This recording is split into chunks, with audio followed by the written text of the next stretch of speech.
Now let's talk about the fifth vulnerability in OWASP top 10 for LLM applications, which is improper output handling. OWASP says improper output handling refers specifically to insufficient validation, sanitization, and handling of the outputs generated by large language models before they are passed downstreams to other components and systems. This is very similar to cross-site scripting attack in traditional web applications, where failing to properly sanitize user input can result in malicious code being executed in someone else's browser, leading to potential data theft, stolen credentials, or even malware delivery. Now think about how that applies to AI systems. If a large language model generates code, markup, or instructions that are not properly checked, they might be unsafe or malicious. Passing that output to other systems downstreams or users without validation can create the same kind of security risk, just as cross-site scripting. Imagine making coffee every morning. One day, someone switches the sugar and salt jars. You trust the label, and thinking that you are putting sugar into your coffee, you instead pour salt into your cup, ruining your coffee completely. Improper output handling is just like that. Instead of coffee though, it's AI output. Instead of salt, it's dangerous instructions. Now let's take a look at step-by-step how it will happen. Let's say a user enters a prompt into a chatbot. The chatbot then sends it to large language model. The large language model in return responds with unsafe content like JavaScript code or phishing links. If the chatbot displays it without filtering, that malicious content can harm the user now if the user clicks on it.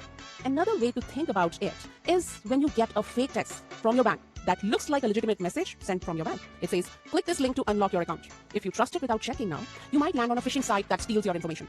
The message sounds official and legitimate, but it wasn't. The same thing can happen with AI or large language models. It may sound confident, but it can be wrong or even dangerous. Here's a real-life example. In 2023, a researcher found a vulnerability in ChatGPT's plugin system, where they created a normal-looking web page with a hidden prompt telling ChatGPT to open a user's Gmail and then read their latest email and send it to the attacker's website.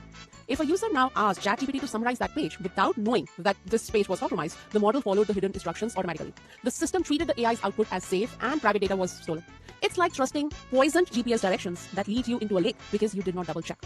This kind of vulnerability can lead to serious problems, including cross-site scripting, where the AI sends back code that runs in the user's browser, or cross-site request forgery, which tricks the user's browser into taking actions like sending money or changing a password, or server-side request forgery, which tells your server to access internal resources it should not.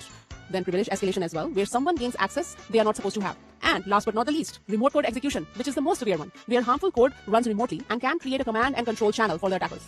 These are all risks when you don't double check or sanitize what the AI says or does. The lesson is simple here. Do not blindly trust AI or large language models output. Always check, filter, and validate it. Add human review when needed, especially if the AI is connected to critical or sensitive systems or tools.